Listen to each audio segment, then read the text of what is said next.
ఉదయకాల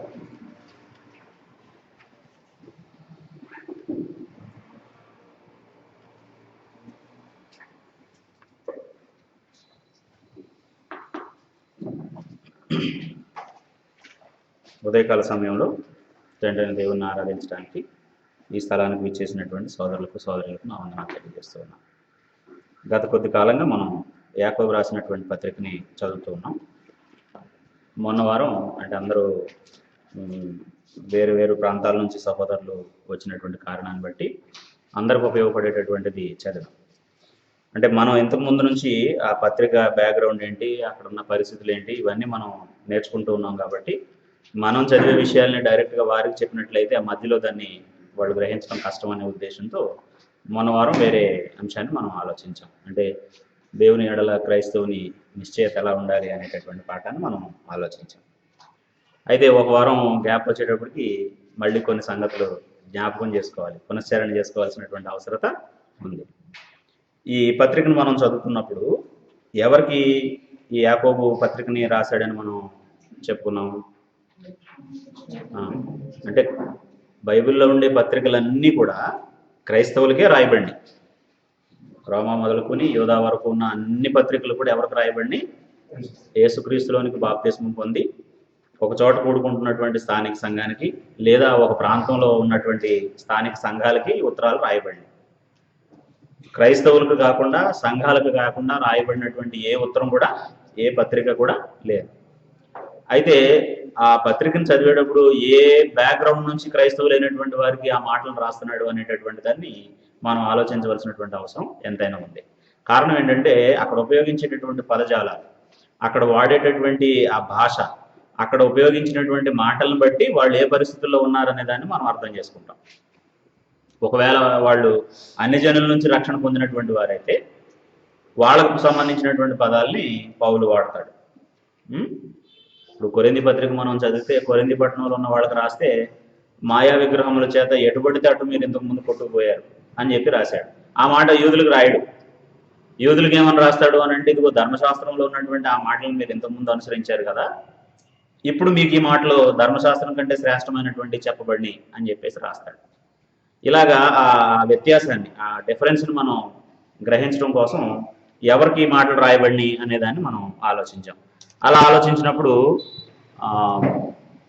12 గోత్రాల వారికి, అంటే యూదులై ఉండి క్రైస్తవులుగా మార్పు చెందినటువంటి యూదులుగా ఉన్నటువంటి క్రైస్తవులకి లేదా యూదుల నుండి క్రైస్తవులైనటువంటి వారికి ఈ మాటలు వ్రాయబడి అని మనం మొదటి వచనాన్ని బట్టి తెలుసుకున్నాం కదా. మొదటి వచనంలో ఏమనుంది? అన్య దేశంలో ఎందుకు చెదిరి ఉన్న 12 గోత్రముల వారికి శుభమని చెప్పి వ్రాయునది అని చెప్పేసి. అప్పుడు 2 నుండి 8 వచనాల్లో మనం ఆలోచించినటువంటి సంగతులు ఏంటంటే, విశ్వాసమునకు కలుగు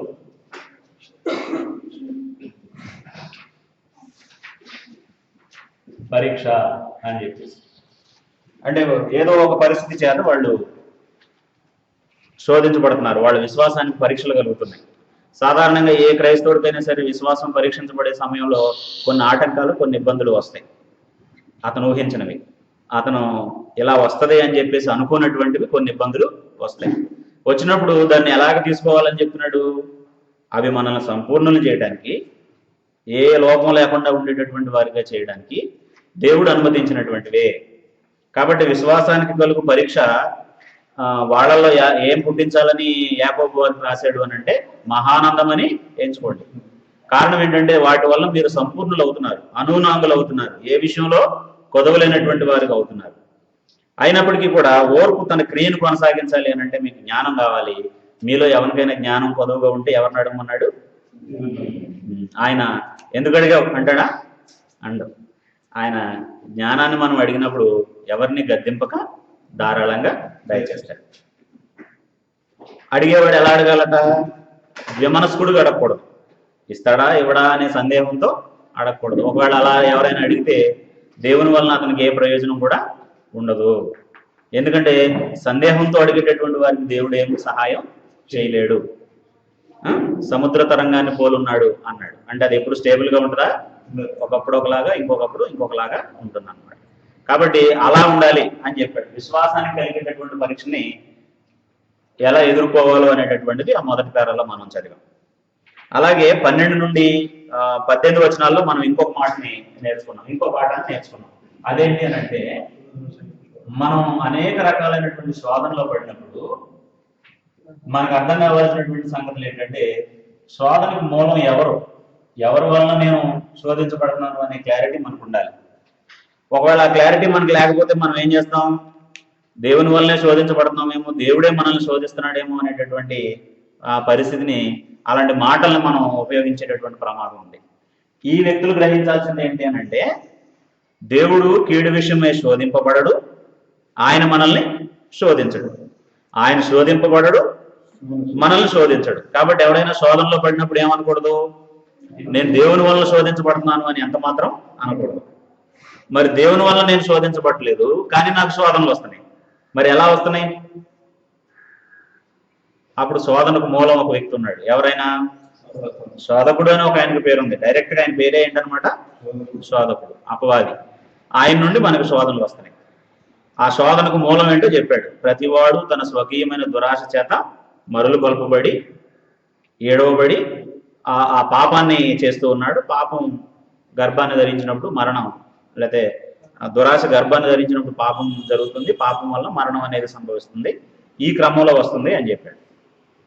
అప్పుడు దేవుడైతే మనల్ని శోధించడు, కానీ ఎలా భావిస్తున్నాడు మన పట్ల అని అంటే, శ్రేష్టమైన ప్రతి వరం, సంపూర్ణమైన ప్రతి ఇవి పరలోక అంటే జ్యోతిర్మయుడైనటువంటి తండ్రి దగ్గర నుండి పర సంబంధమైనదిగా మనకు వస్తుంది.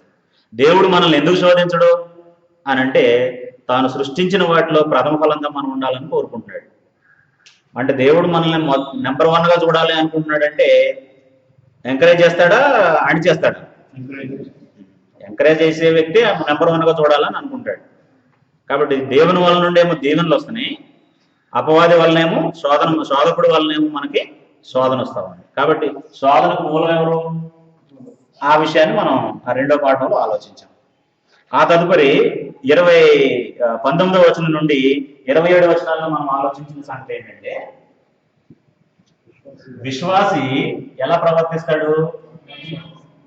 వాక్యానుసారంగా ప్రవర్తిస్తాడు.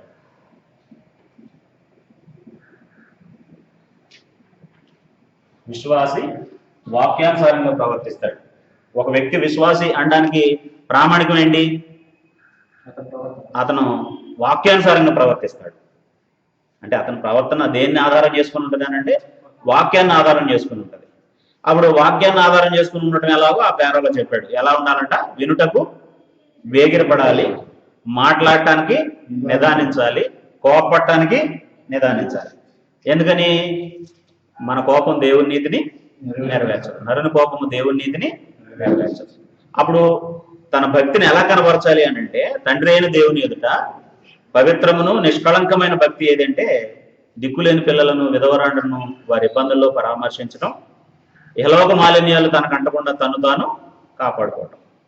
భక్తిని 2 మాటల్ని జోడించి ఒక చోటికి చేర్చాడు అనమాట. ఒకటి ఏంటంటే, పర్సనల్ గా మనకు ఉండేటటువంటి పవిత్రతను కాపాడుకోవాలి, అలాగే ఇహలోక మాలిన్యాలు మనకు అంటకుండా మనల్ని మనం కాపాడుకోవాలి, అలాగే ఆపదలో ఉన్న వారికి సహాయము చేయాలి.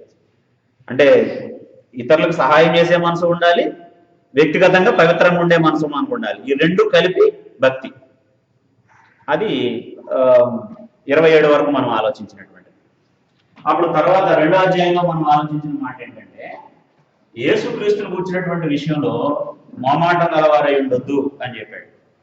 యేసుక్రీస్తుని కూర్చున్న విషయంలో మోమాటం గలవారై ఉండొద్దు అనే మాట ఇక్కడ ఎలా చెప్పాడు అంటే, చాలా విషయాలు ఉన్నాయి, అందులో ఇక్కడ ఎలా చెప్పాడు అని అంటే, బంగారు బొంగరం పెట్టుకుని ప్రశస్తమైన వస్త్రాలు ధరించుకున్న ఒక వ్యక్తి మీ సమాజంలోకి వస్తే, మామూలు సాధారణ వస్త్రాలు ధరించుకుని నా దరిద్రుడు ఒకడు వస్తే, ధనవంతుడితోనేమో ఇక్కడికి రా, ఇక్కడ నా అంటే ఉన్నత స్థలంలో కూర్చో, పేదవాడితోనేమో ఇక్కడ దిగున నా పాదపీఠం దగ్గర కూర్చో అని వివక్ష చూపొద్దు మీరు. అక్కడ అంటే దాన్ని ఇంగ్లీష్లో ఏమన్నాడంటే, సిన్ ఆఫ్ పార్షియాలిటీ అనే మాట అన్నాడు. అంటే వివక్షకు సంబంధించినటువంటి పాపం అనమాట అండి, ఒకరిని ఒకలాగా. కారణం ఏంటంటే, దేవుడు ఎవరిని వాడి ధనాన్ని బట్టి తన కుమారులుగా చూడట్లేదు, వాడి హోదాను బట్టి తన కుమారులుగా చూడట్లేదు, ఏ దరిద్రుణ్ణి తృణీకరించట్లేదు. ఆయన ఇద్దరిని ఎలా చూస్తున్నాడు? తన బిడ్డలుగా చూస్తున్నాడు. అలాగనమాట. కాబట్టి ప్రభు అయిన యేసుక్రీస్తుని కూర్చున్న విశ్వాస విషయంలో మోమాటం గలవారై ఉండదు అన్నాడు. అదే మనం ఇంకొక మాటలో రాసుకోవాలంటే ఏంటంటే, వివక్ష చూపి పాపం చేయొద్దు అన్నాడు అనమాట. అంటే యాక్చువల్గా మనం దాన్ని ఎలా ఆలోచించామంటే, ప్రభు అయిన యేసుక్రీస్తుని కూర్చున్న విశ్వాస విషయంలో మోమాటం గలవారై ఉండొద్దు అన్న దాన్ని ఇంకా మనం ఇంకా క్లియర్గా చెప్పాలంటే, సహోదరుల మధ్య వివక్ష ఉండకూడదు. వివక్ష ఉండకూడదు. యూదులుగా పిచ్చి ఉందండి? యూదులుగా ఉందా? గొప్పవాడు సామాన్యుడు అనే భేదం ఉందా? లేదా? వాళ్ళు మాటల్లోనే వాళ్ళు అలా పరిచయం చేసుకునేవారు. మేము ధర్మశాస్త్రోపదేశకులు, బాల్యం నుండి ధర్మశాస్త్రాన్ని ఉపదేశించినటువంటి వారు, మేము గొప్పవాళ్ళం, దేవుని ప్రజలు, మా పితరుడు అబ్రహాం, మీరు అన్ని జనులు, మీరు విగ్రహారాధన చేసే వాళ్ళలో నుంచి వచ్చిన వాళ్ళు, సామాన్యులు, మీరు హేతన్ పీపుల్ అని చెప్పేసి చెప్పేవారు అన్నమాట. అది దేవుడి దగ్గర తేడా లేదు. రానప్పుడు ఒకవేళ డిఫరెన్స్ ఉందేమో, దేవుడి దగ్గరికి వచ్చేసిన తర్వాత మాత్రం అది లేదు. ఆయన యేసుప్రభు చెప్పాడు ఏంటంటే, ఆయన మంచివారి మీద చెడ్డవారి మీద తన సూర్యుని ఉదయింపజేస్తున్నాడు. దేవుడికి లేదా వివక్ష, వీళ్ళకే వర్షాన్ని కురిపించాలి, వీళ్ళకే ఎండని ఇవ్వాలి అనేది మనకు కూడా ఉండకూడదు. అలాగా అంటే ఒక్క మాటలో చెప్పాలి అని అంటే, ఒక వ్యక్తి మానవుడు అనే దానికంటే ఇంకా గొప్ప స్థితి ఏమీ లేదు. హ్యూమన్ బీయింగ్ అనే దానికంటే ఇంకా ఉన్నతమైనటువంటి ఇదేమి. అప్పుడు అలా ఆలోచిస్తే ఎవరికైనా సరే మనం ఇవ్వాల్సిన ఇంపార్టెన్స్ ఇస్తాం.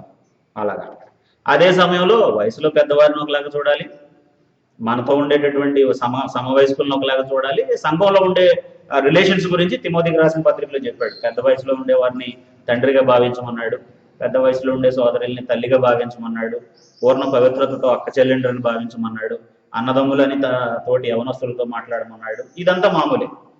అంటే వాళ్ళ వయసును బట్టి వాళ్ళకు ఉండే ప్రాధాన్యతని ఇవ్వడం అలాగా. కానీ గొప్పవాడు పేదవాడు అనే ఆ డిఫరెన్స్ మాత్రం చూపించవద్దు అని చెప్పాడు. ఈ భాగంలో మనం అది ఆలోచించాం. ఇప్పుడు మనం ఆలోచించబోయేటటువంటి పాఠం ఏంటంటే, మనం యాకోబు రాసిన పత్రికను ఆలోచిస్తున్నాం.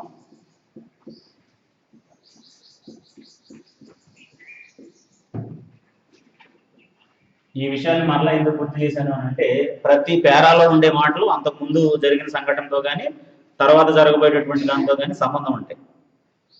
ఎందుకంటే ఈ అధ్యాయాలు వచనాలు అనేటటువంటివి బైబిల్ చదువుకునే వాళ్ళ సౌకర్యార్థం మనుషులు విభజించింది, పరిశుద్ధాత్ముడు విభజించింది కాదు. యాకోబు మొదలుపెట్టి చివరి వరకు ఒకే తాట రాశాడనమాట అండి. ఏది ఎక్కడ అనేదాన్ని మనం విభజించుకుని చదువుకుంటున్నాం అనమాట. ఈ మాట అన్నాడంటే ఇక్కడ ఏం జరుగుతుంది, ఈ మాట అన్నాడంటే ఇక్కడ ఏం జరుగుతుంది, అంతే తప్ప పత్రికలు రాసిన వాళ్ళు ఇక్కడ నుంచి ఇక్కడికి సబ్జెక్టు, ఇక్కడ నుంచి ఇక్కడికి సబ్జెక్ట్ అని ఏం రాయలేదండి. మనం ఏ పుస్తకాన్ని చూసినా సరే వచనాలు అధ్యాయాలు అనేవి కేవలం మన సౌలభ్యం కోసం. ఇప్పుడు రీడర్ మైండ్ సెట్ ఎలా ఉంటుందని అంటే, ఇంతలో పుస్తకం ఇచ్చి ఇందులో చాలా విలువైంది ఉంది చదివే అంటే ఆ పుస్తకాన్ని చూసి భయపడి అక్కడ పడేస్తాడండి. కానీ పక్కన ఇండెక్స్ ఇచ్చి ఈ కంటెంట్ ఇక్కడ నుంచి ఇక్కడికి ఇది ఉంది, ఇక్కడ నుంచి ఇక్కడికి ఇది ఉంది అని అంటే చూసుకుని ఆయనకి మ్యాచ్ అయ్యేదని చదువుకుంటాడు. అదే ఇది ఇంట్రెస్టింగ్ ఏముంది, దీని ముందే ఉందో చూద్దాం అనుకుంటాడు, దాని క్రిందే ఉందో చూద్దాం అనుకుంటాడు. అప్పుడు పుస్తకాన్ని అందరినీ చదువుతాడు. సో అలాగా విభాగించి బైబిల్ని బాగా చదివినటువంటి వాళ్ళు, బాగా అర్థం చేసుకున్న వాళ్ళు ఈ డివిజన్ మనకి ఇచ్చారు. ఇది మనం అర్థం చేసుకుంటున్నటువంటిది. 14వ వచనం నుండి 26 వచనాల వరకు ఉన్నటువంటి మాట ఏంటంటే, క్రియలు లేని విశ్వాసము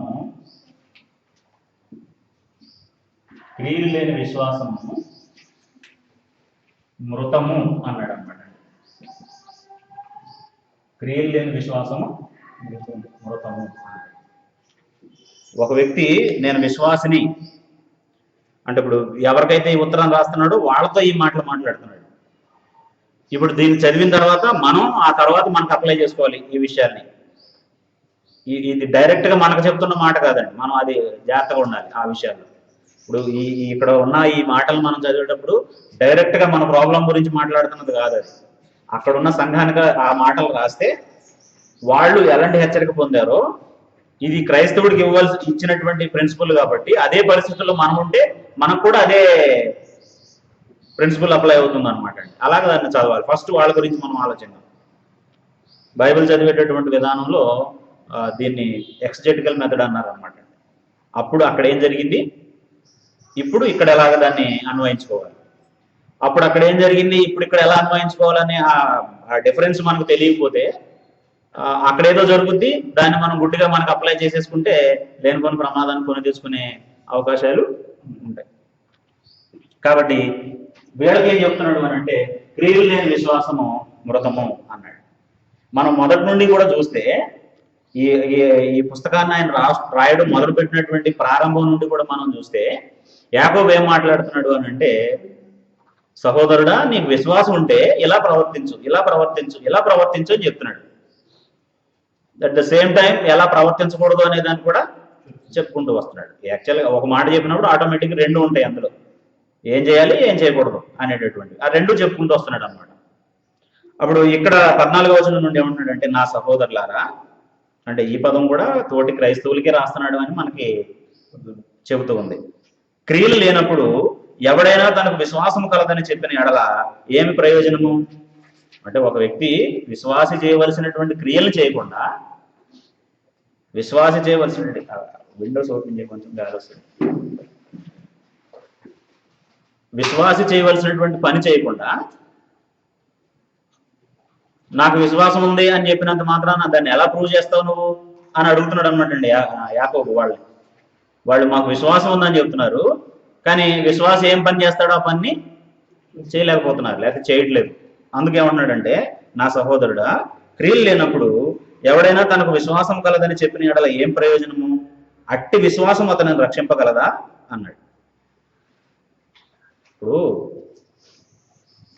నేను పలానా సబ్జెక్టులో పీజీ చేశాను, సర్టిఫికెట్ లేదు నా దగ్గర, ఎలా రుజువు చేస్తాను నేను పీజీ చేసినట్టుగా? ఉంటుందండి ఏమన్నా? నేను చేస్తే ఏముండాలి నా దగ్గర? ఇదిగో పలానా యూనివర్సిటీ నుంచి నేను చేసినట్టుగా నా దగ్గర సర్టిఫికెట్ ఉండాలి, లేకపోతే నా నోటి మాట చెల్లుతుందండి, చెల్లదు. అలాగే యాకోబు ఏమంటున్నాడంటే, నోటి మాట చెల్లదు కదా. యాకోబు ఏమంటున్నాడంటే, నువ్వు విశ్వాసం అయితే ఈ పని చేస్తావు, విశ్వాసం చేసే పని చేస్తావు, ఈ పనే నీకు ఎంత విశ్వాసం ఉందో చెప్తుంది. ఇప్పుడు మన విశ్వాసానికి కొలమానం ఏంటంటే మనం చేసే పనులే. నాకు ఇంత విశ్వాసం ఉంది అంటే దానికి తగ్గట్టుగా మన పని ఉంటే అప్పుడు అది బ్యాలెన్స్ అవుతుంది అనమాట. ఇప్పుడు ఒక మనిషి నాకు ఎంత విశ్వాసం ఉందని ఒక క్రైస్తవుడు తాను ఒకవేళ ఎగ్జామిన్ చేసుకోవాల్సి వస్తే, పరీక్ష చేసుకోవాల్సి వస్తే, నేను ఎంత పని చేయగలుగుతున్నానో, అంటే ఇది చేయమని దేవుడు చెప్పినప్పుడు, ఎలా ఉండమని దేవుడు చెప్పినప్పుడు నేను ఎంత ఉండగలుగుతున్నానో అది నా విశ్వాసపు స్థాయి, అంతే కదండి. నోటి మాటతోనైతే మనం పరలోకపు అంచుల్లోకి వెళ్ళిపోగలం. ఊరికే మాట్లాడుతూ విశ్వాసాన్ని వ్యక్తం చేయాల్సి వస్తే ఈజీగా వెళ్ళిపోతాం అనమాట అండి. అక్కడికి అబ్రహాముని దాటేస్తాం, నోవాహుని దాటేస్తాం. బిహేవ్ చేయాల్సి వచ్చినప్పుడు అదే మన స్టాండర్డ్, మన ఫెయిత్ స్టాండర్డ్ అదేనమాట. అది చెప్తున్నాడు ఆయన. అప్పుడు ఇంకో మాట చెప్తున్నాడు ఏంటంటే, అట్టి విశ్వాసం అతన్ని రక్షించగలదా అని చెప్పి క్రియలు ఎలా చేయాలో చెప్తున్నాడు అనమాట. నెంబర్ 1 మనం ఏం నేర్చుకుంటున్నాం అంటే, దీని నుండి క్రియలు లేని విశ్వాసం మృతం అయితే మరి ఎలాంటి క్రియలు చేయాలి, అసలు ఆ క్రియల్ని ఎలా చేయాలి?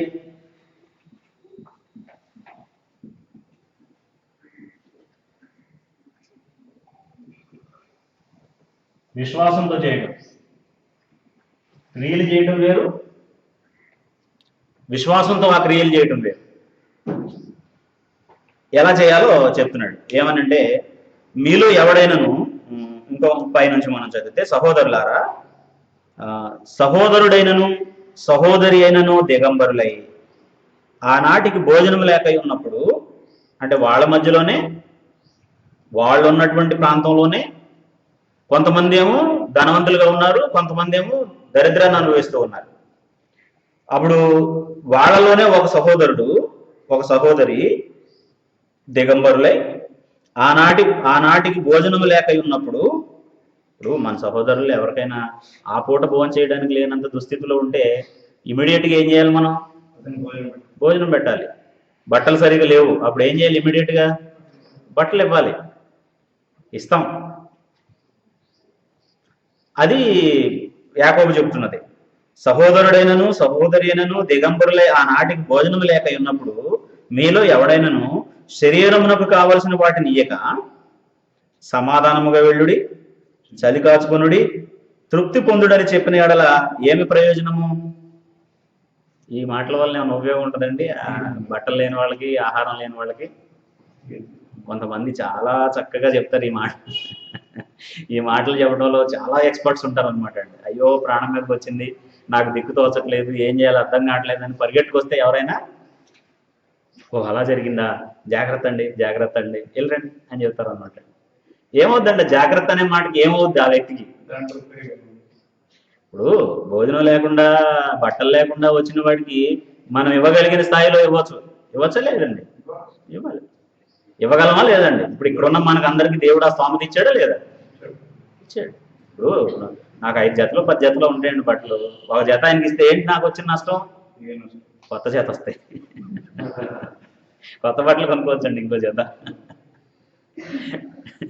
స్మార్ట్గా థింక్ చేస్తే కొత్తగా కొనుక్కోవచ్చు అనమాట అండి ఇంకో జత. కానీ చాలా మందికి ఆ స్వభావం ఉంది.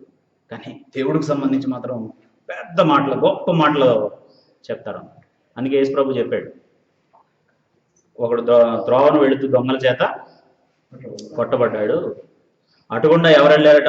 మొదట పరిసయుడు లేకపోతే యాజకుడు వెళ్ళాడు.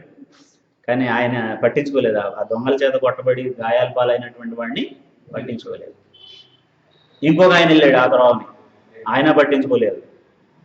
ఇశ్రాయేలు ప్రజలు ఎవరినైతే చిన్న చూపు చూస్తున్నారో, ఎవరైతే సమరయులు సంకర జాతి వాళ్ళు అని వాళ్ళ చేత హీనపరచబడుతున్నారో, ఆ సమరయుడు మాత్రం వచ్చి ఏం చేశాడు? ఆ గాయాలు గడిగి ఆయన ఫస్ట్ ఎయిడ్ ఇచ్చి తీసుకెళ్లి పూటకోళ్ళం అని ఇంటి దగ్గర వదిలేసి, నేను మరలా తిరిగి వచ్చినప్పుడు దీనికి ఎంత అయితే అంత నేను పే చేస్తాను, ఆయనకి కావాల్సింది ఇవ్వు అని చెప్పాడు. వీళ్ళలో ఎవరికి దేవుడి మనసు ఉంది? ఎప్పటి నుంచో మా అబ్రహాం, మా ఇస్సాకు, మా యాకోబు అన్న వాళ్ళకి లేదండి. ఎవరికి ఉంది? కాబట్టి ఎవరికి దేవుడి గురించి అర్థమవుద్దో వాళ్ళ పని చేయగలుగుతారు. అదే విశ్వాసం. మనం ఏమనుకుంటామంటే ఫలానా వాళ్ళు అబ్బో ఎప్పటి నుంచో క్రిస్టియన్స్, వీళ్ళు ఎప్పటి నుంచో క్రిస్టియన్స్, వాళ్ళు అలా చేసేస్తారు, వీళ్ళు ఎలా చేసేస్తారన్న. వాళ్ళు అలా కూడా ఏమనరండి. అది మనసు అండి, స్థితి కాదు. ఎక్కువ డబ్బులు ఉన్నంత మాత్రాన అందరికి పనిచేయరండి ఎవరు. లేకపోయినంత మాత్రాన కూర్చోరు చూస్తా. ఎవరి స్థాయిలో వాళ్ళు మనసు ఉంటే ఏం చేస్తారు అని అంటే రెస్పాండ్ అవుతారు. కష్టంలో ఉన్న వాళ్ళకి సహాయం చేయడానికి ముందుకు వస్తారు అన్నమాట. అది దేవుడి గురించి మనకు తెలిసిన దాన్ని బట్టి ఆ పని చేస్తాం. అప్పుడు ఆ క్రియలు చేయడం గురించి మాట్లాడుతున్నారు. ఎలా చేయాలి? ఇక్కడ సమయోచితంగా చేయాలి, అనవసరంగా కాదండి. అనవసరంగా కూడా క్రియలు చేస్తారు మనుషులు, అనవసరంగా కూడా క్రియలు చేస్తారండి. ఎలా జరుగుతుందో చెప్తాను నేను. ఎక్కడో కొన్ని చోట్ల చర్చెస్ కానీ లేకపోతే ఇంకేమైనా అంటే మిగిలిన వాటి గురించి మనం మాట్లాడొద్దు, క్రిస్టియన్స్ గురించే, చర్చెస్ గురించే మాట్లాడదాం.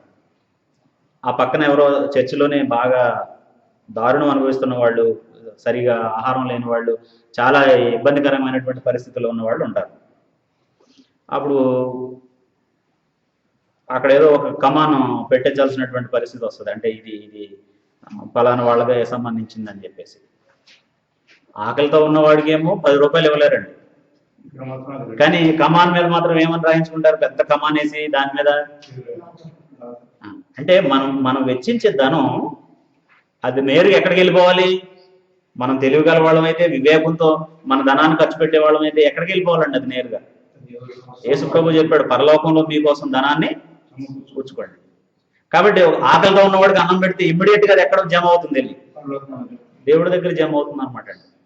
మనుషులు మెచ్చుకునేటట్టుగా చేసేది అంటే కేవలం మనుషుల మెప్పు కోసమే చేసేది ఏమవుతుందండి? ఇప్పుడు దేవుని పని కోసం మనం ఖర్చు పెట్టాం, ఎక్కడ చేరిపోద్ది? వెళ్ళి డైరెక్ట్ గా పరలోకంలో చేరిపోతాం. ఇప్పుడు మనం మామూలుగా ఆలోచించండి, మన రిలీజియస్ వరల్డ్ని చూడండి. నిజంగా నీడీ పీపుల్ ఖర్చు పెట్టడానికి, వాళ్ళకి తెలియని విషయాలు వాళ్ళకి ప్రకటించడానికి ఖర్చు పెట్టే డబ్బు ఎక్కువ ఉందా? మనుషులు ఫలానా ఆయన ఇది చేయగలడు అని ప్రూవ్ చేసుకోవడానికి ఖర్చు పెట్టే డబ్బు ఎక్కువ ఉందా? అలాగే ఆ క్రియలు దేవుడి దగ్గరికి చేరు. ఈ వేషధారణతో కూడినటువంటి అనమాట. యేసుప్రభు చెప్పాడు, నువ్వు ప్రార్థన చేస్తే దేవుడిని మొర వినాలని ప్రార్థన చేయి, ఆయన దగ్గరికి వెళ్ళేటట్టుగా చేయి. వీధి మూలల్లో నుంచి నువ్వు ప్రార్థన చేస్తే మనుషులు ఏమనుకుంటారు, ఈయన ఎంత ప్రార్థన పరుడో అనుకుంటారు. నీకు రావాల్సింది అక్కడి నుంచి వచ్చేసింది, నీకు దేవుడి దగ్గర నుంచి రావాల్సింది ఏమీ లేదు అన్నాడు. అందుకే ఎలా చేయాలి అని అంటే, దేవుణ్ణి ఎరిగి దేవుని పిల్లలుగా మారిన తర్వాత క్రియలు చేయడంలో వీళ్ళు భ్రష్టులు అయిపోయారు అని చెప్పి ఒకళ్ళకి ఒక ఉత్తరం రాయబడిందండి. ఒక చిన్న ఐలాండ్, అది చిన్న ద్వీపం. ఆ ద్వీపంలో ఉన్న లోపాలను సరిదిద్దమని సంఘ పెద్దలు నియమించమని పౌలు ఒక వ్యక్తిని పంపించాడు అక్కడికి.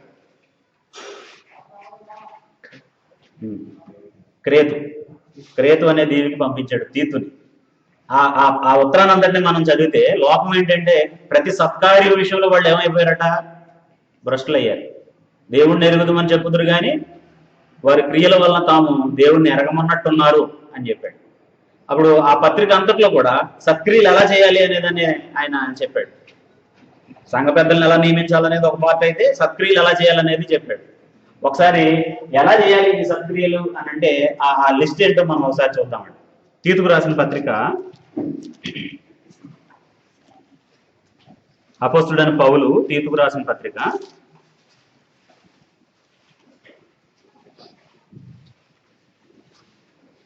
జస్ట్ ఒక పుస్తకం వెనకాల ఉంటుంది. యాకోబు, తర్వాత హెబ్రీ ఉంటుంది, తర్వాత తీతు వెనక్కి 16వ వచనం మనం చదివితే అక్కడ ఉన్న మాట ఏంటంటే, దేవుణ్ణి ఎరుగుదమని వారు చెప్పుకుందరు కానీ అసహ్యులను అవిధేయులను ప్రతి సత్కార్యము విషయము భ్రష్టులనై ఉండి తమ క్రియల వలన ఆయనను ఎరగమన్నట్టున్నారు అన్నాడు. వాళ్ళకేమో దేవుడు తెలుసు, మేము దేవుని ప్రజలం అని చెప్పుకుంటున్నారు, కానీ వాళ్ళు చేసే పనులు ఎలా ఉన్నాయట, దేవుడిని ఎరగని వాళ్ళు చేసే పనుల్లాగా ఉన్నాయి అని చెప్పాడు. ఆ తర్వాత వాళ్ళకి ఇది బోధించు అని చెప్తూ కొన్ని మాటలు చెప్పాడు. ఆ మాటలు నేను ఇక్కడ రాస్తాను. 7-8 వచనాలు మనం చదివితే 7-8 వచనాలు మనం చదివితే, పరపక్షమందు వాడు మాలను గూర్చి చెడు మాట ఏది చెప్పనేరక సిగ్గుపడినట్లు అన్నిటి యందు నిన్ను నీవే సత్కార్యముల విషయమై మాదిరి కనపరుచుకును అన్నాడు. సత్కార్యాలు చేసే విషయంలో ఎలా ఉండాలట, మాదిరిగా ఉండాలి. తీతుకు చెప్పినటువంటి మాట. సువార్తి కూడా నువ్వు వాళ్ళకి ఏం బోధిస్తున్నావో ఆ విషయంలో ఎలా ఉండమని చెప్పాడు, మాదిరిగా ఉండు అని చెప్పాడు. ఆ తర్వాత అదే పుస్తకంలో మనం చూస్తే 2వ అధ్యాయం 14వ వచనాన్ని మనం చదివితే, ఇది 2, 7, 8 వచనాలు. 2వ అధ్యాయం 14వ వచనాన్ని మనం చదివితే ఇక్కడేమంటున్నాడంటే, ఆయన సమస్తమైన దుర్నీతి నుండి మనలను విమోచించి సత్క్రియలయందు ఆసక్తి గల ప్రజలుగా తన కోసము పవిత్రపరుచుకొని తన సొత్తుగా చేసుకొనెను అన్నాడు. ఇక్కడే ఉండాలి, సత్క్రియల పట్ల ఆసక్తి ఉండాలి అని చెప్పాడు. ఆసక్తి గల వారిగా ఉండాలి అని చెప్పాడు. సత్క్రియల పట్ల ఏముండాలంటే మనకి ఆసక్తి ఉండాలి. సత్క్రియలు చేయాలనే ఆసక్తి మనకి ఉండాలి అని చెప్పాడు. ఆ తర్వాత 3వ అధ్యాయం 1వ వచనాన్ని మనం చదివితే, అధిపతులకును అధికారులకును లోబడి విధేయులుగా ఉండవలన నీవు ప్రతి సత్కార్యము చేయుటకు సిద్ధపడి ఉండవలన నీవు మనుషులందరి ఎడల సంపూర్ణమైన సాత్వికమును కనబరుచుచు ఎవరిని దూషింపక జగడమాడని వారును శాంతులను ఉండవలన వారికి జ్ఞాపకం చేయము. ఎందుకనగా 3:1 మనం చదివాం, ప్రతి సత్కార్యము చేయుటకు సిద్ధపడి ఉండవలన నీవు అన్నాడు. ప్రతి సత్కార్యం చేయడానికి ఎలా ఉండాలట, 3వ అధ్యాయం 1వ వచనంలో సిద్ధంగా ఉండాలి.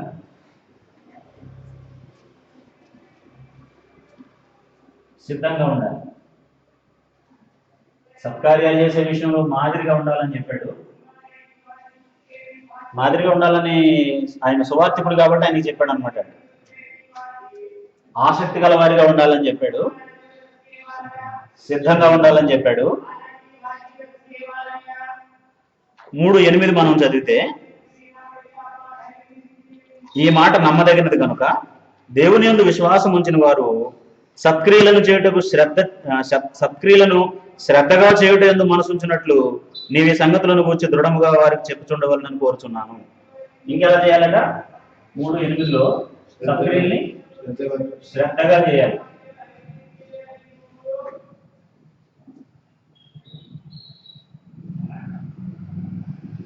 సత్క్రియల్ని శ్రద్ధగా చేయాలి. సత్క్రియల్ని శ్రద్ధగా చేయడం అంటే చెప్తాను నేను. అంటే ఈ సిరీస్ మొత్తం అంటే ఇక్కడ ఏమేమి ఎలా చేయమన్నాడో అవన్నీ చెప్పేసిన తర్వాత శ్రద్ధగా చేయడం అంటే ఏంటి అనేదాన్ని నేను డిస్కస్ చేస్తాను. ఆ తర్వాత 14వ వచనం మనం చదివితే 14వ వచనంలో ఏమనుందనంటే, మనవారును నిష్ఫలలు కాకుండా నిమిత్తము అవసరమును బట్టి సమయోచితముగా సత్క్రియలు శ్రద్ధగా చేయడం నేర్చుకోనవలెను అన్నాడు. ఇక్కడ సమయోచితంగా ఎలా చేయాలట? సమయోచితంగా చేయాలి.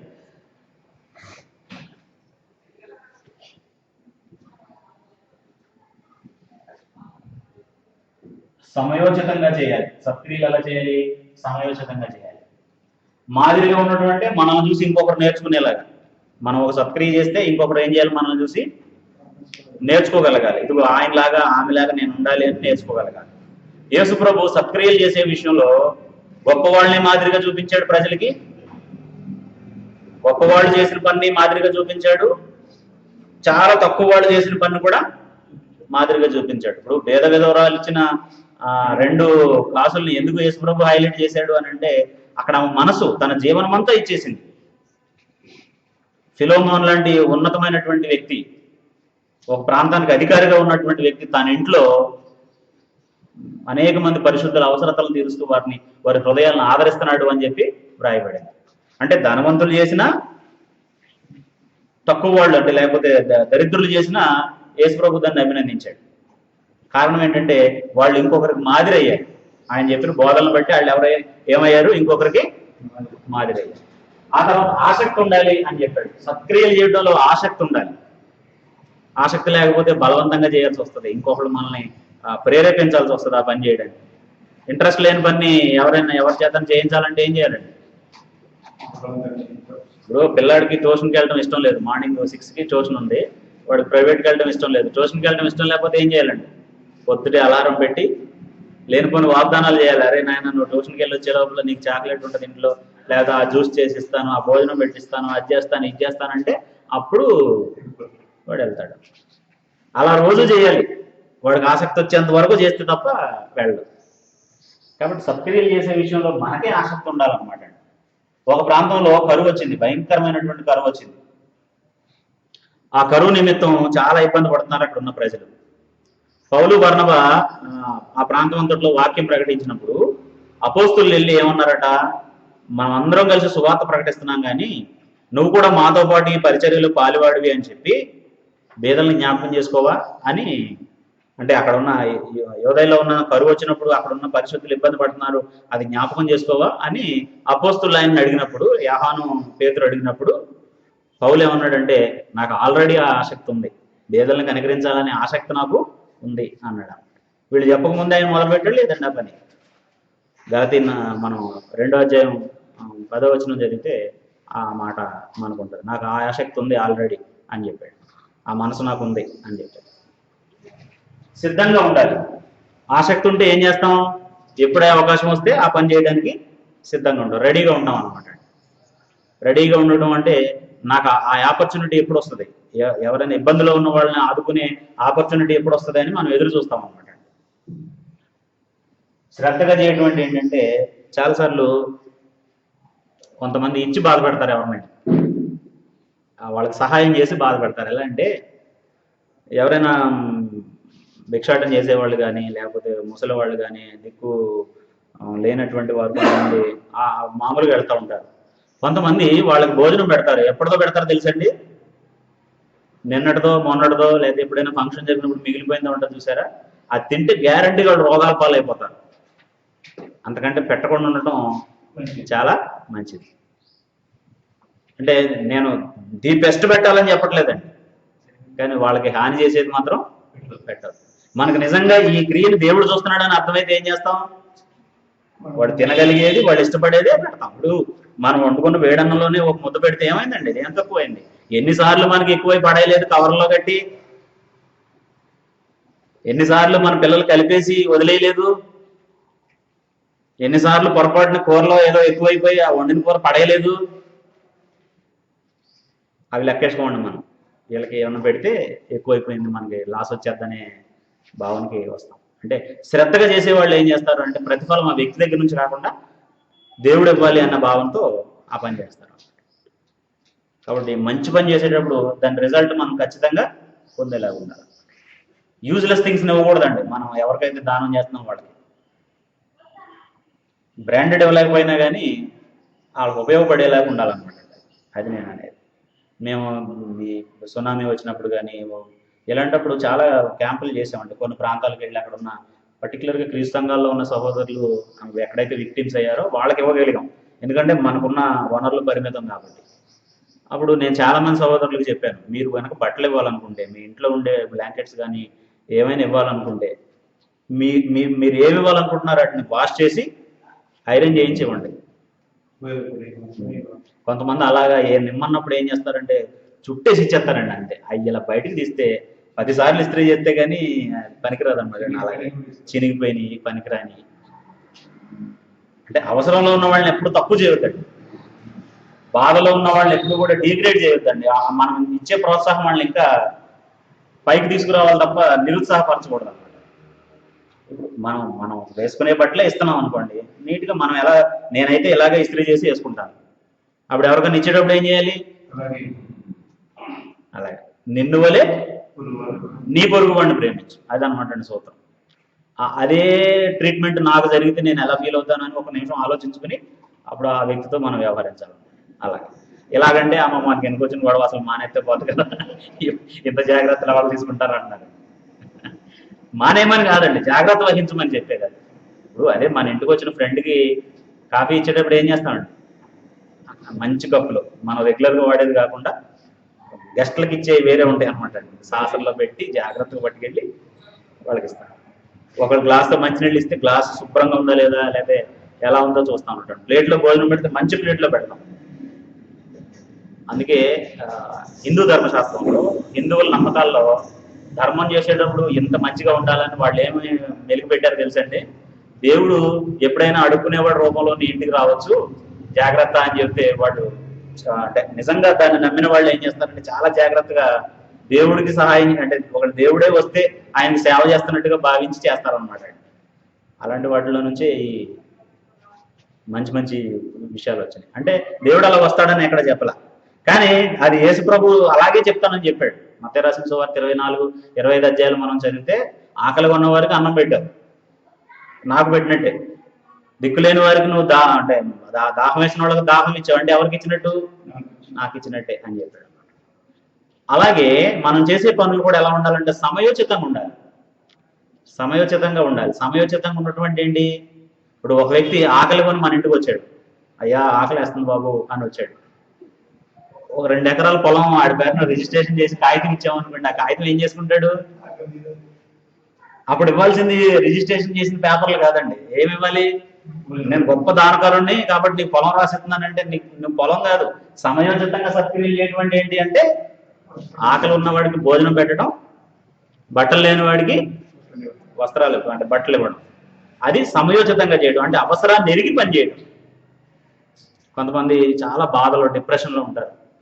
అప్పుడు వాళ్ళ దగ్గరికి వెళ్ళి ఈ మంచి పని చేయాలనుకున్న వాళ్ళు ఏం చేస్తారు అని అంటే వాళ్ళు ఓదారుస్తారండి. ఎలా ఓదారుస్తారు? అయ్యో మీకే రావాలా ఈ బాధలో, ఆ ఎదురుగా ఉన్నవాడు చూడండి, ఆడు అస్సలు దేవుడికి భయపడ్డు, రాయిలాగా ఉన్నాడు, చక్కగా తిరుగుతున్నాడు అని ఇలాంటి చెప్తారన్నమాట. అది సమయోచితంగా చేసే పని, వీళ్ళు ఇంకా డిస్కరేజ్ చేసే పని. అప్పుడు వీళ్ళకి ఇంకా బాధ ఎక్కువైపోద్ది అనమాట. వీళ్ళు పట్టుకుని పెడతారు అనమాట. ఇద్దరు ఒకరినొకరు పట్టుకుని ఏడుస్తారు అనమాట. నిజంగానే దేవుడు మమ్మల్ని ఇలా చేసాడు ఏంటంటే, మా చిన్నప్పటి నుండి ఎంత భక్తిగా ఉన్నామండి అంటారు అనమాట. అది సమయోచితంగా మనం చేసే సహాయం కాదు. పర్వాలేదు, మీరు మళ్ళీ మామూలు అవుతారు. ఇవన్నీ టెంపరీ, ఏం భయం లేదు. మాకు కూడా గతంలో ఎలాంటి ఇబ్బంది ఒకటి వస్తే మేము ప్రార్థన చేసుకున్నాం, ప్రశాంతంగా ఉన్నాం. మేము అంటే కొంచెం ఇబ్బంది పడుతున్నా సరే నిలకడగా ఉన్నాం, నా దేవుడు ఆ పరిస్థితి నుంచి కాపాడాడు అని చెప్పగలగాలి. అది తెలియకపోతే పోనీ వాళ్ళు ఏడుస్తుంటే వాళ్ళతో పాటు కాసేపు ఏడ్చి వచ్చేయాలండి. అంతేగాని పక్కింటి చూడు, వాళ్ళని చూడు, వీళ్ళని చూడు అనకూడదు అనమాట. చాలా మందికి అది తెలియక అలాగే హైలైట్ చేస్తారనమాట అండి. అంటే వీళ్ళని మెప్పించడం కోసం ఆ భిన్నమైనటువంటి పరిస్థితిని క్రియేట్ చేస్తారన్నమాట.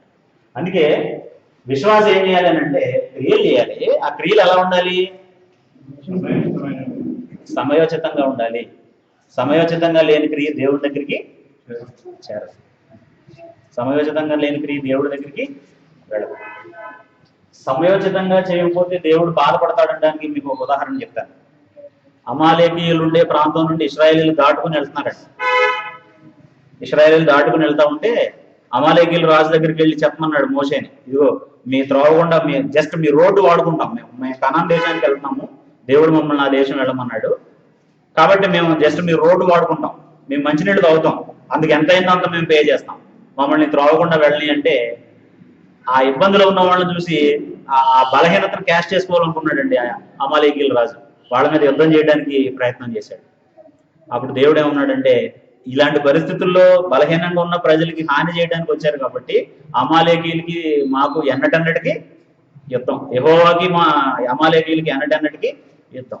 వాళ్ళని కంప్లీట్ గా రూయం చేసిన దాకా దేవుడు విడిచిపెట్టలేదండి. సౌలుకి చెప్పాడు, మొత్తం అందరినీ కూడా కంప్లీట్ గా నాశనం చేసేయమని చెప్పాడు. అంటే అలాంటి ప్రమాదం కూడా ఉంది. ఒకవేళ ఎవరైనా ఇబ్బందులు ఉండి, కొంతమంది తెలుగు వాళ్ళు ఉంటారండి అలాగే, అయ్యా నాకు అప్పులు ఉన్నాయండి, ఏం లేదు, నాకేం తెలియట్లేదు, నాకేం చేయాలో అర్థం కావట్లేదు, నాకేమన్నా కాస్త సహాయం చేయండి అని అంటే, నా పేరు ఇల్లు ఉందండి, నాకు అర్థం కావట్లేదు, ఏం చేయండి అంటే ఆయన 20 రూపాయలు వడ్డీకి ఇప్పించేస్తాడండి. ఇల్లు అప్పు ఇప్పిస్తాడు, కానీ అది ఎంత అలాగే ఒక వ్యక్తి బలహీనతను వాడుకుంటూ చేసే క్రియ కూడా మళ్ళీ ఏం చేస్తానంటే తిరిగి దేవుడికి లెక్క చెప్పాల్సినటువంటి పరిస్థితిని క్రియేట్ చేస్తాను. కాబట్టి ఏమంటాడంటే, నువ్వు విశ్వాసం అయితే క్రియలు చేయకపోతే నీ విశ్వాసం నెమ్మదిగా ఏమైపోద్ది. అసలు యాక్చువల్గా విశ్వాసం అనేది ఏంటంటే మనం దేవుడితో మనకు ఉండే సంబంధానికి ప్రారంభం. దీన్ని నెమ్మదిగా ఎలా బలపరుచుకుంటాం అని అంటే దేవుడిని నమ్మి క్రియలు చేస్తూ బలపరుచుకుంటాం. మనల్ని మనం బలపరుచుకుంటాం అనమాట అండి. దేవుడితో మన సంబంధాన్ని దేవుడు చెప్పిన ప్రతిక్రియ చేసి బలపరుచుకుంటాం. అలాంటి క్రియల్ని విశ్వాసంతో చేయాలి. అప్పుడు విశ్వాసంతో చేయాలంటే ఎలా చేయాలి అని అంటే యాక్చువల్గా ఇవన్నీ మామూలు ఇన్ఫర్మేషన్ కోసం చెప్పాను. ఇది మన పాయింట్. సమయోచితంగా చేయడం అంటే ఏంటి? ఆకలిగా ఉన్నవాడికి భోజనం పెట్టడం, వస్త్రాలు లేని వాడికి వస్త్రాలు లేవు. అది మనం చేయాల్సినటువంటి సమయోచితమైన క్రియ. మరలా యాకోబు పత్రిక వచ్చేద్దాం.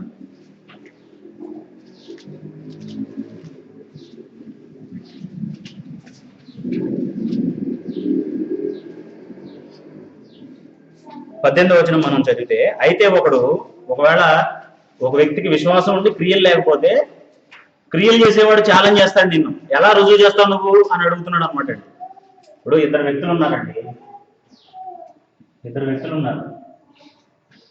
ఈయన ఏమంటున్నాడంటే, నేను క్రియలు చేస్తున్నాను, నా క్రియల ద్వారా నా విశ్వాసాన్ని నీకు చూపిస్తాను. ఈ వ్యక్తితో ఏమని అడుగుతున్నాడంటే, నీకు కేవలం విశ్వాసమే ఉంది, క్రియలు లేవు.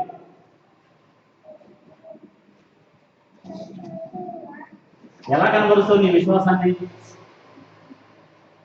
కనబరచగలడా విశ్వాసాన్ని? అప్పుడు ఇది సరైన పద్ధతి అనమాట. మన క్రియల ద్వారా మన విశ్వాసాన్ని కనబరచడం అనేటటువంటి దాన్ని చేయమని అంటున్నాడు. అప్పుడు నువ్వు జవాబు చెప్పలేవు అలాంటి వ్యక్తికి అంటున్నాడు. అయితే నీకు విశ్వాసం ఉన్నది, నాకు క్రియలు ఉన్నవి. క్రియలు లేకుండా నీ విశ్వాసం నాకు కనబరచుము, నేను నా క్రియల చేత నా విశ్వాసం నీకు కనబడుతుందని చెప్పును. దేవుడు ఒక్కడని నీవు నమ్ముతున్నావు, అలాగ నమ్ముట మంచిదే. దయ్యములు నమ్మి వణుకుతున్నవి. ఒకవేళ క్రియలు చేయకపోతే ఎవరికి ఉండే విశ్వాసం లాంటి విశ్వాసం మంది? దయ్యాలకు ఉందా లేదంటే నమ్మకం దేవుడు ఉన్నాడని? వాళ్ళకి వాటికి నమ్మకం ఉంది. యేసుప్రభు వచ్చినప్పుడు కానీ లేకపోతే ప్రవక్తలు వెళ్ళినప్పుడు కానీ దేవుని పిల్లలారా మాతో మీకేం పని అని వణికినాయి అవి కూడా. కానీ మళ్ళీ అదే పని చేసినాయి కదా. దయ్యాలు వణికి మానేసినాయా? దేవుడికి భయపడి వాటి పని అవి వ్యతిరేకంగా పనిచేయడమే మొదలుపెట్టినాయి, అలాగే మళ్ళీ పనిచేసినాయి. ఒకవేళ మనం కూడా దేవుడికి లోబడి మంచి పనులు చేసి అలవాటు చేసుకోకపోతే ఒక నోటితో దేవుడు ఉన్నాడని అంటాం, మనం చేసే పని మనమే చేసుకుంటూ పోవాలి. అప్పుడు అలాంటి విశ్వాసం నెమ్మదిగా ఏమైపోతాడ? మృతం అయిపోద్ది. తర్వాత వ్యర్థుడా, క్రియలు లేని విశ్వాసము నిష్ఫలమైనదని తెలుసుకొని కోరుచున్నావా? మన పితరుడైన అబ్రహాము తన కుమారుడైన ఇస్సాకును బలిపీఠం మీద అర్పించినప్పుడు అతడు క్రియల వల్ల నీతిమంతుడైన తీర్పు పొందలేదా అన్నాడు. ఉదాహరణ ఎవరిని చెప్తున్నాడు? వాళ్ళలో విశ్వాసం ఉంది, క్రియలు చేసి దాన్ని నిరూపించారు అని ఇద్దరు గురించి చెప్పాడండి. అబ్రహాం గురించి, ఇంకొక ఆమె గురించి. అబ్రహాం ఎలా రుజువు చేసుకున్నాడు తనకు విశ్వాసం ఉందని? అబ్రహాముకి కుమారుడిని ఇస్తాను అని అంటే దేవుడు నమ్మాడు. విశ్వాసం ఉందా లేదా? రోమపత్రిక 4వ అధ్యాయం మనం చదివితే అక్కడ ఏమనుందంటే, వాగ్దానం చేసిన వాడు నెరవేర్చగల సమర్థుడని నమ్మి రూఢిగా విశ్వసించాడు అబ్రహాం. అది అతనికి నీతిగా ఎంచబడింది. అప్పుడు ఆ విశ్వాసాన్ని లేకపోతే ఆ నీతిని ఎలాగ రుజువు చేశాడు అని అంటే, ఇస్సాకు ఎదిగి పెద్దవాడు అవుతున్నాడు, బాల్యానికి వచ్చాడు. అప్పుడు దేవుడు ఒక రోజు ఏమన్నాడంటే, ఆదికాండము ఎన్నో అధ్యాయం ఉంటుందండి? 7 అధ్యాయంలో సన్నతిని కూర్చుంటది, 22 అధ్యాయంలో ఉంటుంది. అక్కడ మనం చదివితే దేవుడు అబ్రహాంతో మాట్లాడుతూ, అబ్రహామా, నీకు ఒక్కగానొక్క కుమారుడు, నీకు ఒక్కడై ఉన్నటువంటి నీ కుమారుడిని, నువ్వు ఎంతగానో ప్రేమించే నీ కుమారుడిని నా కొరకు బలిగా అర్పించు, మోరియా పర్వతం మీద తీసుకెళ్లి బలిగా అర్పించు అని చెప్పి అన్నాడు. అబ్రహాంకి దేవుడు అంటే నమ్మకం ఉందా? ఆయనకున్న నమ్మకాన్ని ఎలాగా రుజువు చేశాడు, లేకపోతే ఆయనకున్నటువంటి ఆ విశ్వాసాన్ని ఎలా రుజువు చేశాడు అని అంటే, మరేమి సంశయించకుండా తీసుకెళ్లి ఇస్సాకును బలిగా అర్పించడానికి ఏమాత్రం వెనక్కి. అప్పుడు దేవుడు అంటున్నాడు, ఇందును బట్టి నువ్వు నాకు భయపడేవాడు అని నేను నమ్ముతున్నాను అన్నాడు అనమాట. ఒకసారి ఆ మాటను చదువుదాం. ఆదికాండము 22వ అధ్యాయము. ఆదికాండము 22వ అధ్యాయము.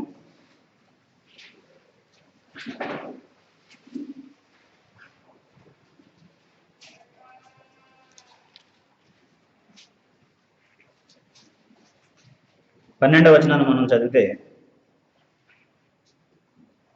అప్పుడు ఆయన, ఆ చిన్నవాని మీద చేయి వేయకము, అతన్ని ఏమీ చేయకము, నీకు ఒక్కడయ్యున్న నీ కుమారుని నాకు ఇయ్య వెనుతీయలేదు కనుక నీవు దేవునికి భయపడువాడని ఇందువలన నాకు కనబడుచున్నదనెను అన్నాడు. ఇందువలన అంటే అప్పుడు ఆయన చేసినటువంటి క్రియ వలన. మనం చాలాసార్లు అన్ని బాగున్నప్పుడు, మన పరిస్థితులు అన్నీ చక్కగా ఉన్నప్పుడు, మనకి ఏ ఇబ్బంది లేనప్పుడు, మనం ఏదైనా సాక్రిఫైస్ చేయాల్సి వచ్చినటువంటి అవసరం రానప్పుడు, దేవుడు అంటే నాకు చాలా ఇష్టం అండి, అభిమానం అండి అని మనం అంటాం మామూలుగా. అప్పుడే కాదు, అపోస్తులు కానీ లేదా విశ్వాసులు కానీ వీళ్ళందరూ కూడా మెడ మీద కత్తి పెట్టి నీ ప్రాణం తీసేస్తాం, దేవుడు కావాలా ప్రాణం కావాలంటే అప్పుడే ఉన్నారండి, దేవుడే కావాలంట. అది వాళ్ళ రియాలిటీ, అది వాళ్ళ రియాలిటీ. మనకు అలాంటి పరిస్థితులు రావు, ఎందుకంటే ఎవరి స్టాండర్డ్ని బట్టి వాళ్ళకి అలాంటి పరీక్షలు ఎదురవుతాయి. మనం ఇంకా ఆ స్టాండర్డ్కి రాలా. మనం ఎంతవరకు అంటే ఇంకా అటు ఇటుగానే ఉన్నాం చాలా విషయాలు. కాబట్టి అబ్రహాము క్రియ చేసి క్రియల్లో పరిపూర్ణుడయ్యాడు అన్నాడు, విశ్వాసంలో పరిపూర్ణుడయ్యాడు అన్నాడు. అలాగే ఇంకొక ఆమె గురించి చెప్పాడు. ఎవరామె? రాహబ్. తర్వాత మాటలు మనం చదివితే రాహబుని గురించి చెప్పాడు. 21 నుండి కంటిన్యూగా చదువుతున్నాను. మన పితరుడైన అబ్రహాము తన కుమారుడైన ఇస్సాకును బలిపీఠం మీద అర్పించినప్పుడు అతడు క్రియల వల్ల నీతిమంతుడని తీర్పు పొందలేదా? విశ్వాసం అతని క్రియలతో కూడి కార్యసిద్ధి కలుగజేసిన నీవు క్రియల మూలముగా అతని విశ్వాసము పరిపూర్ణమైనదని గ్రహించుతున్నావు కదా అన్నాడు. విశ్వాసమేమో నమ్మడం వలన వచ్చింది, క్రియలు చేయడం వలన అది ఏమవుతుంది? పరిపూర్ణం అవుతుంది అన్నమాట. విశ్వాసం అనేదేమో దేవుడి పట్ల మనకుండే నమ్మకం. మనం ఎప్పుడైతే దానికి సంబంధించిన పని చేస్తామో అప్పుడు ఆ విశ్వాసం ఏమవుతుంది? పరిపూర్ణం అవుతుంది. పరిపూర్ణం అవ్వని విశ్వాసం ప్రతిఫలాన్ని ఇవ్వదు మనకి కదండి. ఒక మొక్క నాటాము, మొక్క ఉంది, మొక్క ఎదుగుతుంది. ఎప్పుడది పరిపూర్ణం అవుతుంది? దాని ఫలాలను మనం తీసుకోగలిగినప్పుడు, ఫలించినప్పుడు అది పరిపూర్ణం అవుతుంది. అలాగనమాట. కాబట్టి అబ్రహాము దేవుని నమ్మెను, అది అతనికి నీతిగా ఎంచబడిన లేఖనము నెరవేర్చబడిన. ఇలా చేసినందుకు దేవుడు ఏమని టైటిల్ ఇచ్చాడు ఆయనకి? మరియు దేవుని స్నేహితుడని అతనికి పేరు కలిగెను అన్నాడు. మీకు 2 వచనాలు చెప్తాను, పాత నిబంధనలో ఉండేది. దేవుని స్నేహితుడని అబ్రహాముకు పేరు అని చెప్పిన ఇంకొక 2 వచనాలు చెప్తాను, అవి మీరు అక్కడ రాసేసుకోండి. మీ బైబిల్లో 24th వెర్స్ పక్కనే 2వ దినవృత్తాంతాలు 27. ఎవరైనా చదవండి ఒకసారి తీసి. రెండవ దినవృత్తాంతాలు 27.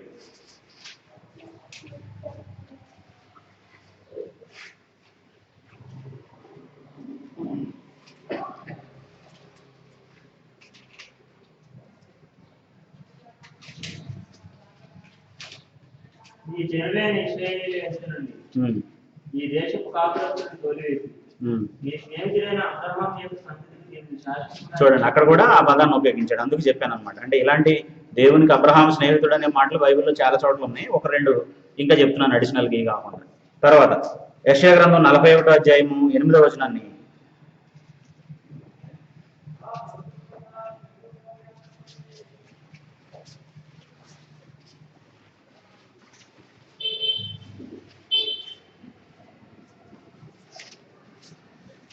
యెషయా 41:8వ వచనాన్ని మనం చదివితే, నా సేవకుడు అయిన ఇశ్రాయేలు 602 అండి పేజ్ నంబర్, పాత నిబంధనలో 602. నా సేవకుడు అయిన ఇశ్రాయేలు, నేను ఏర్పరచుకున్న యాకోబు, నా స్నేహితుడైన అబ్రహాము సంతానమా అన్నాడు. ఇంకా చాలా చోట్ల ఉన్నాయి, నేను ఒక రెండు చెప్పాను ఇవి కాకుండా. కాబట్టి ఎంత ఎంత ఆధిక్యత అండి అది. దేవుడు నా స్నేహితుడు అబ్రహాం అని చెప్పడం చిన్న విషయమా? ఆ గొప్పతనం ఆయనకి ఎలా వచ్చింది అని అంటే, ఆయనకున్న విశ్వాసాన్ని ఏ రూపంలో వెల్లడి చేశాడు? క్రియా రూపంలో వెల్లడి చేసి క్రియల్లో పరిపూర్ణుడయ్యాడు. ఆ తర్వాత మళ్ళీ యాకోబు పత్రిక వచ్చేద్దాం. మనుషుడు విశ్వాసం మూలమున మాత్రము కాక, ఇక్కడ ఒక చిన్న కాంట్రవర్సీ ఉందండి. చాలా మంది ఏమంటారంటే విశ్వాసం మూలంగా నీతిమంతులుగా తీర్చబడుతున్నాము అనే మాటని ఇక్కడున్న మాటకి ముడిపెట్టి, ఇక్కడేమో క్రియల మూలంగా నీతిమంతుడు అంటున్నాడు కదా, మన అక్కడ కేవలం విశ్వాసం వలన అంటున్నాడు ఏంటి అంటారు. ఇక్కడ ఏమన్నాడు? మనుషుడు విశ్వాస మూలమున మాత్రము కాక, అంటే దానివల్లనే కాక అని చెప్పాడు తప్ప దానివల్ల జరగదని చెప్పట్లేదు. దానివల్లనేమో ప్రారంభించబడుద్ది, ఆ క్రియలు చేయడం వల్లనేమో అది పరిపూర్ణం చెందుతుంది. అలాగనమాట. క్రియల మూలమునను అన్నాడు. క్రియల మూలమునను అని అంటే అది కూడా అని ఇంతకు ముందుది ఇది రెండు రకాలుగాను నీతిమంతుడని ఎంచబడునని మీరు దీని వలన గ్రహించితిరి. అటువలే రాహాబును వేసి కూడా దూతలను చేర్చుకుని వేరొక మార్గమును వారిని వెలుపలకు పంపివేసినప్పుడు క్రియల మూలముగా నీతిమంతురాలని ఎంచబడింది కదా అని చెప్పాడు. యెహోషువ 2వ అధ్యాయంలో ఉంటుంది. యెహోషువ గ్రంథం 2వ అధ్యాయంలో యెహోషువ వేగుల వారిని పంపాడు. వేగుల వారిని పంపితే ఆ ఎరుకోని వేగు చూడటానికి వెళ్ళిన వాళ్ళు ఎరుకోకి వచ్చారు. అక్కడ వేలు చూస్తున్నారు అనే సంగతి ఇంటెలిజెన్సీకి తెలిసింది. అక్కడ ఉన్న ఇంటెలిజెన్సీకి తెలిసింది. వాళ్ళు వెంటనే రాజుకు సమాచారం ఇచ్చారు. ఎవరో ఇద్దరు వేగులు వాళ్ళు వచ్చారు, మన దేశంలో తిరుగుతున్నారు అని చెప్పేసి. అప్పుడు ఎక్కడుంటారు వీళ్ళు అని అంటే ఆ ఇన్ఫర్మేషన్ కూడా వచ్చేసింది వాళ్ళకి ఎక్కడున్నారు అనేది. రాహాబ్ అనే వేశ్య ఎంట దిగారు. ఎందుకంటే ఆ వేశ్యలు ఎంట దిగే వాళ్ళకి ఏమి ఐడెంటిటీతో సంబంధం లేదు. ఎక్కడైనా దిగాలంటే ప్రూఫ్లు కావాలి, కానీ అక్కడికి ఎవరైనా వెళ్ళొచ్చి ఎవరైనా వస్తారు. అది అక్కడ ఉన్న పరిస్థితి. అప్పుడు అక్కడ ఉన్నాడని జరగగానే అక్కడికి వెళ్తే రాహాబు అక్కడ తెలివిగా ఒక మాట చెప్పింది ఏమనంటే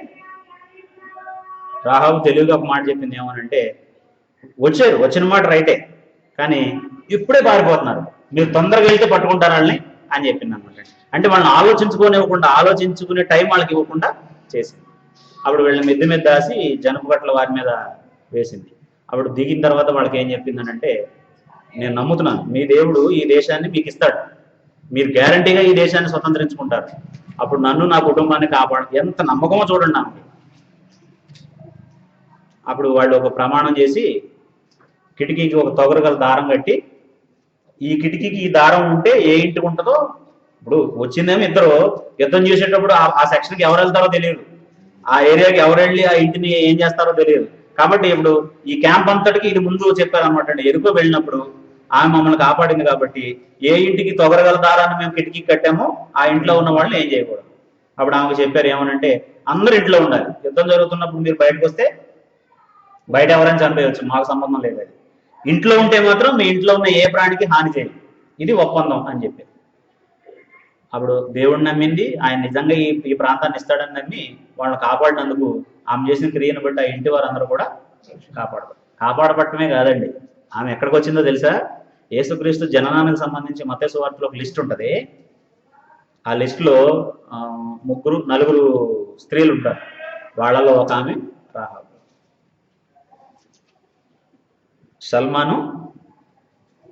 సల్మానేనండి బోయజుని కన్నాడు.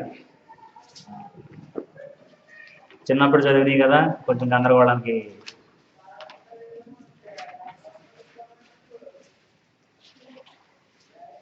అంతే.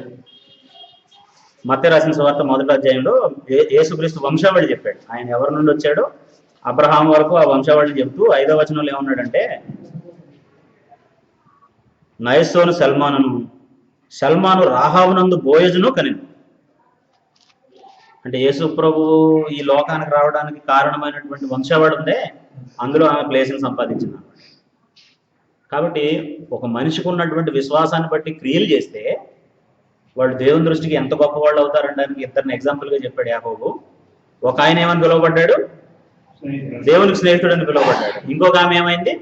యేసుక్రీస్తు వంశావళిలోని ప్లేస్ని సంపాదించింది. దావీదుకు పితరుడు అయ్యాడు అనమాట బోయస్.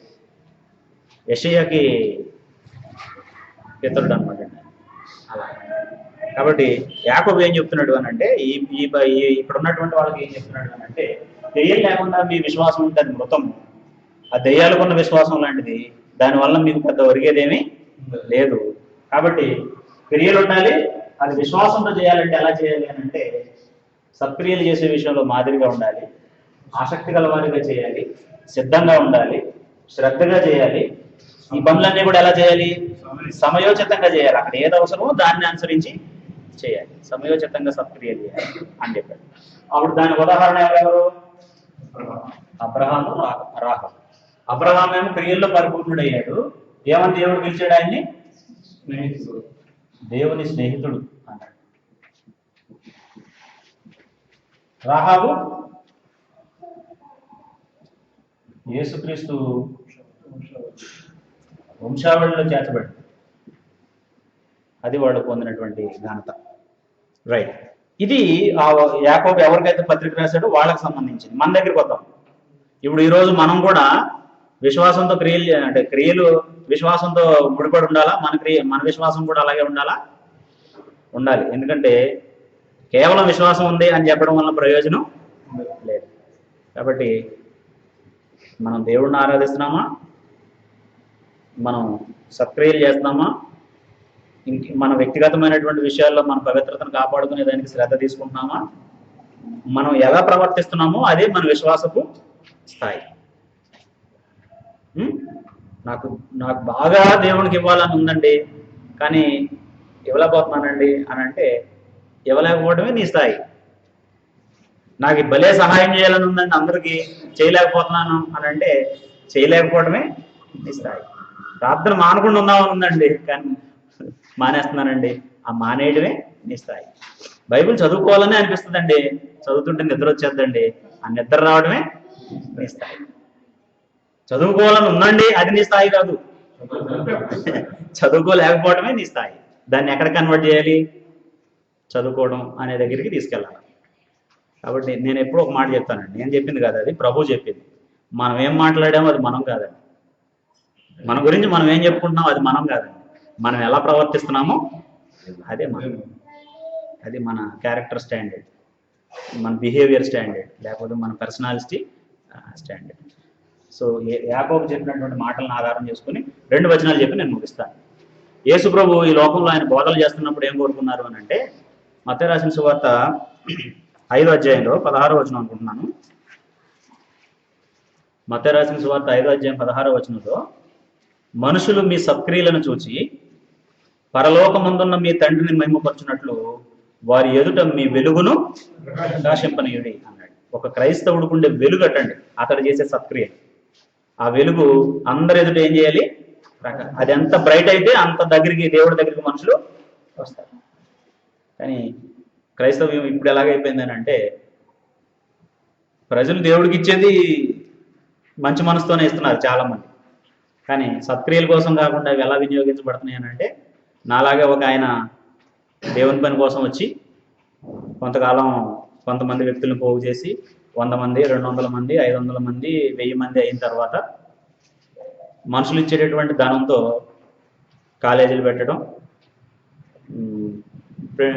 ఇంకేమైనా పెట్టడం, అంటే సువార్త ప్రకటించడం కాకుండా మనుషుల్ని ఆత్మీయంగా పెంచడం కాకుండా వేరే వేరే వేరే వాటి వైపు వెళ్ళిపోతున్నారండి. ఈ మనుషులు ఇస్తూనే ఉన్నారు, ఈ ధనం దేనికి ఉపయోగించబడుతుందో దాన్ని పట్టించుకోవడం అనేది వాళ్ళు లేరు. అప్పుడు వీళ్ళకి రావాల్సిన ప్రతిఫలం వస్తుందో రాదో నాకు తెలియదు. చేసే వ్యక్తులు మాత్రం దేవుడికి ఖచ్చితంగా ఏం చేయాలి? లెక్క చెప్పాలి, అక్కర్లేదండి. అకౌంటబుల్గా ఉండాలి, అక్కర్లేదు. దేవుడు ప్రతి దాని గురించి లెక్క అడుగుతాడు. కాబట్టి మనం ఇవ్వడమే కాదండి, మనం ఇచ్చిన దాన్ని అది మంచి పని కోసం వాడబడుతుందా లేదా వేరే పని కోసం వాడబడుతుందా అని చూసుకోవాల్సిన కన్సర్న్ కూడా మన మీద ఉంది. మనం చాలాసార్లు మనం మనం మంచి మనసుతోనే ఇచ్చామండి, ఆయన ఏది పెట్టుకుంటే మనకెందుకండి అంటాం. ఒకవేళ అబద్ధ బోధ కోసం మన డబ్బులు ఉపయోగించబడుతున్నాయి అనుకోండి, అబద్ధ బోధ కోసం మన డబ్బులు ఉపయోగించబడుతున్నాయి అనుకోండి, మనం అందులో పాలివారమా కాదండి. ఇప్పుడు ఒక ఆయన దేవుడు కనపడతాడని బోధ చేస్తున్నాడు, ఆయనకి మనం స్పాన్సర్ చేస్తున్నాం. ఏం చేయడానికి స్పాన్సర్ చేస్తున్నాం? అబద్ధ బోధ చేయడానికి స్పాన్సర్ చేస్తున్నాం. దానికి మనం లెక్క చెప్పాలి, అక్కర్లేదు. దేవుడికి డ్రాప్ అవ్వాలన్నమాట వెంటనే, ఒకవేళ తప్పని మనకు అర్థమైతే. మనం ఇచ్చే దానంతో కొంతమంది ఏవో కార్యకలాపాలు చేస్తున్నారు, అప్పుడు ఏం చేయాలి దాని విషయంలో మనం? అందుకే మనం మనం మాట్లాడేదాని గురించి, మనం నమ్మేదాని గురించి, మనం చేసేదాని గురించి ఆలోచించాలి. మనుషులు ఏం చేస్తున్నారంటే సింపుల్గా మనం ఇస్తున్నామండి, వాళ్ళు ఏం పని కోసం వాడుకుంటే మాకెందుకండి అంటున్నారు అనమాట. మాకెందుకు కాదండి, దానికి లెక్క చెప్పాల్సింది ఎవరు? మనమే. ప్రతిఫలం మనకే వస్తుంది, అకౌంటబుల్గా కూడా మనమే ఉండాలి, మనం ఇవ్వాలి. మళ్ళీ అలాగని ఇంకొక మెథడ్లోకి వెళ్ళకూడదు. మళ్ళీ నేను అన్నట్టుగానే జరగాలి అనే అలాంటి స్వభావాన్ని డెవలప్ చేసుకోకూడదు. రెండు ఉన్నాయి. కొంతమందికి ఏంటంటే నేను అన్నట్టుగానే జరగాలి అనే తత్వం కూడా ఉంటుంది. దేవుడు అన్నట్టుగా జరగాలి, ఇక్కడ ఉన్న సంఘాలకి లేకపోతే ఇక్కడ ఉన్నటువంటి దీనికోసం ఉపయోగపడాలి, అది అలా జరగాలని కోరుకోవాలి. సో ఇలాగా మన విశ్వాసాన్ని మనం ఎప్పటికప్పుడు దేంతో కొలుచుకోవాలి? మనం చేసేటటువంటి క్రియలతో కొలుచుకున్నప్పుడు మనం నెమ్మదిగా దేవుని దగ్గర ఏమవుతూ ఉంటామంటే పరిపూర్ణులుగా మార్పు చెందుతూ ఉంటాం. ఎఫెసీయులకు రాసిన పత్రిక 2వ అధ్యాయంలో పౌలు చెప్పినటువంటి మాట ఏంటంటే, ముందుగా దేవుడు సిద్ధపరిచినటువంటి సత్క్రియలు చేయడం కోసం దేవుడు మనల్ని పరలోకంలో దేవుని కుడిపారి, యేసుప్రభు యొక్క శరీరంలో దేవుని యొక్క కుడిపార్శాన ఉంచాడు. పరలోక సంబంధమైన స్థలాల్లో కూర్చుండబెట్టాడు దేవుడు. ఎందుకు అనంటే ఆయన ముందుగా సిద్ధపరిచినటువంటి సత్క్రియల్ని మనం చేయాలి. సో అది దేవుని ఉద్దేశం. కాబట్టి ముందు విశ్వాసాన్ని ఉండవలసిన విధంగా ఉందాం, తర్వాత దానికి సంబంధించిన క్రియల్ని చేద్దాం, వాటితో దేవుడిని మెప్పిందాం. మొట్టమొదటి ఆనందించే వ్యక్తి ఎవరు? దేవుడు కోరుకున్నట్టుగా ప్రతి పని చేస్తే మనం. యెహోవా మీ యందు ఆనందించిన ఎడల మీరు వెళ్ళబోయే దేశానికి మీరు నిశ్చింతగా వెళ్తారు అని చెప్పి ఇశ్రాయేలుకి మోషే చెప్పాడు. కాబట్టి అలాగా మన విశ్వాసం క్రియలతో కూడిందై సజీవంగా ఉండాలని మిమ్మల్ని అందరినీ కోరుతూ నన్ను నేను హెచ్చరించుకుంటూ మిమ్మల్ని అందరినీ హెచ్చరిస్తున్నాను. అందరికీ